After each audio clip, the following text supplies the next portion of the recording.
Assalamualaikum warahmatullahi wabarakatuh. Anda sedang menyaksikan Jurnal TV edisi 420, saya Zaid Ali.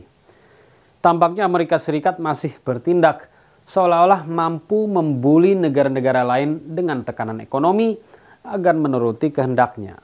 Dalam babak terbaru, Presiden Amerika Serikat Donald Trump berusaha untuk membangkitkan kembali kekuatan ekonomi negaranya dengan menekan negara-negara lain melalui penerapan tarif impor yang tinggi.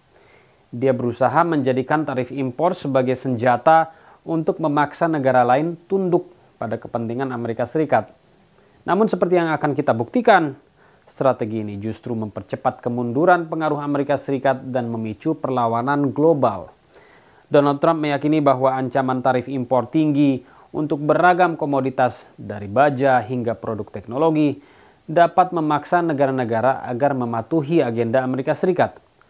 Contoh nyata, Tiongkok dihantam tarif impor hingga 145% dengan dalih praktek perdagangan tidak adil. Bahkan sekutu Amerika, Uni Eropa, dikenai tarif 15% seperti yang diberlakukan kepada pesawat Airbus, sementara Amerika Serikat melindungi Boeing dari kompetisi. Tetangganya, Kanada dan Meksiko juga turut diancam tarif impor hingga 25% jika menolak meninjau ulang perjanjian NAFTA yang diteken oleh Trump sendiri di masa jabatan sebelumnya. Namun logika America First ini justru kontraproduktif. Alih-alih menguatkan posisi Amerika Serikat, tarif Trump memicu inflasi dalam negeri, merugikan konsumen Amerika Serikat, dan memicu perlawanan sistematis dari negara-negara target.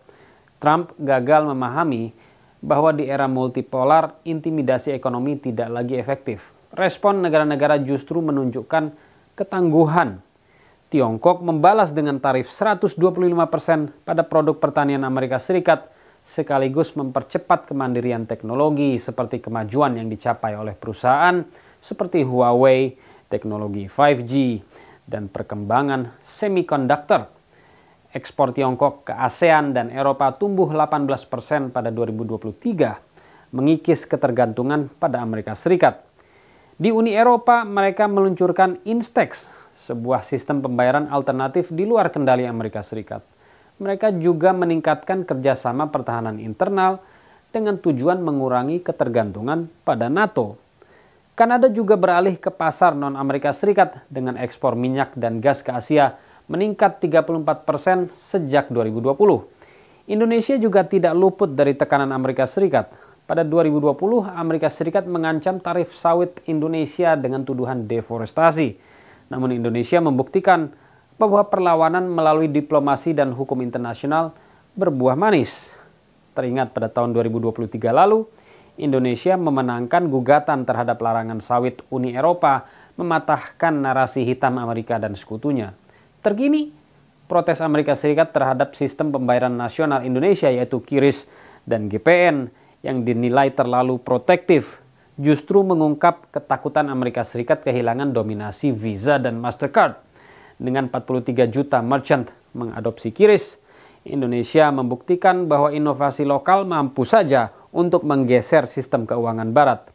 Ini bukan sekadar tentang tarif atau perdagangan, melainkan perlawanan atas intervensi kedaulatan.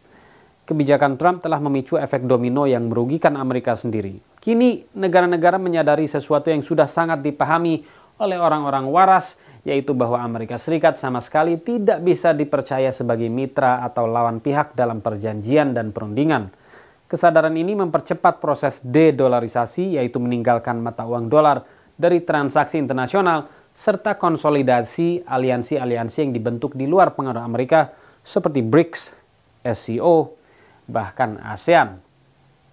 Perkembangan-perkembangan ini menegaskan kembali perlunya bangsa-bangsa, khususnya Indonesia yang tercinta ini, untuk membangun kemandirian ekonomi dan politik. Ancaman tarif atau tekanan politik Amerika tidak boleh mengubah agenda nasional seperti hilirisasi sumber daya alam dan penguatan sistem pembayaran lokal.